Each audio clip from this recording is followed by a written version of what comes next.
Over a week after AstraZeneca announced a global withdrawal of its vaccine against coronavirus, researchers have found that AstraZeneca vaccine sold in India under brand name Covishield is linked to a rare blood clotting disorder called vaccine-induced immune thrombocytopenia and thrombosis, a rare side effect associated with blood clotting. Not just Covishield, in fact, Covaxin is no safer. Over 30% Covaxin takers have reported adverse events. Close to one-third of the 900 individuals receiving Covaxin shots developed some kind of adverse impact, whereas upper respiratory tract infections were common and found nearly in 50% of adolescents who received the India-made vaccine. The study was conducted by Banaras Hindu University and has found long-term adverse effects of indigenous vaccine, Covaxin, identifying serious consequences in at least 1% of the total subjects who received Covaxin. More details and data now emerging. Kartik Malhotra here with me. On Kartik, what were the adverse impact of all the vaccines which were made available?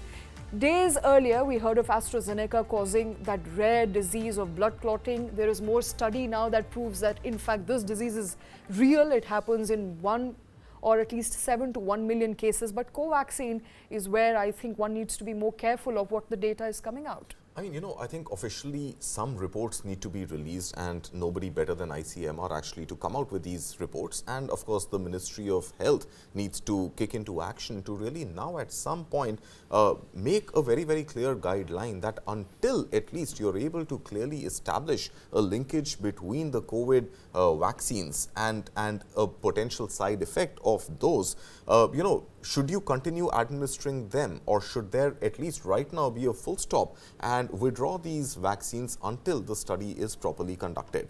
Now, talking specifically about the AstraZeneca Covishield vaccine and the TTS condition that comes out of it, it's very difficult to pronounce, I don't know how to pronounce it, but the side effects that emerge from it happen in very, very rare cases, and the numbers are actually skewed in favor of those who get the vaccine as against those who develop side effects with them. So 7 in a million is actually not a large number, but obviously every life matters and every life counts, and there should be enough and more research and study and disclaimers to establish that linkage and necessary action be taken. In the case of Covaxin, the methodology of the study is a little different. So, Banaras Hindu University has actually conducted interviews and perhaps not laboratory testing of those who have received the vaccine to establish a real cause and effect relationship.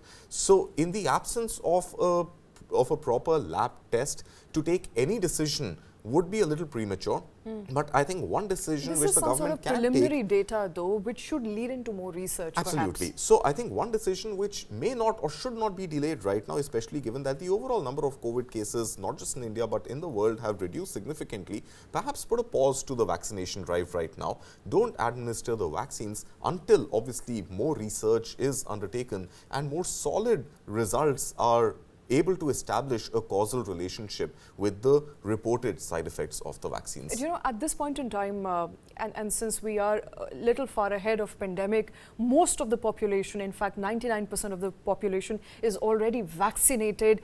A lot of people who used to cry foul when or after vaccination were done now stand a chance to actually go to court and challenge some of these vaccine makers, and they're doing so in the UK. There may be more cases coming out now in India because many of these people have reported adverse effects. Some people have died, and all these news items did not see the light of the day back then because it was more important to get a majority of the population vaccinated. That was the priority. But I think now at this point in time, with more such data being made available, more people have a chance to actually challenge the vaccine makers on what that vaccine did to them. Sure. I think, any sort of, legal cases cannot be ruled out. But I think even the courts, to my limited understanding, will eventually have to rely on a real government-approved study which is able to establish that causal relationship between the vaccine and the reported side effects. So, I mean, we could see perhaps, potential class actions. Class actions, in fact, for the last 2 years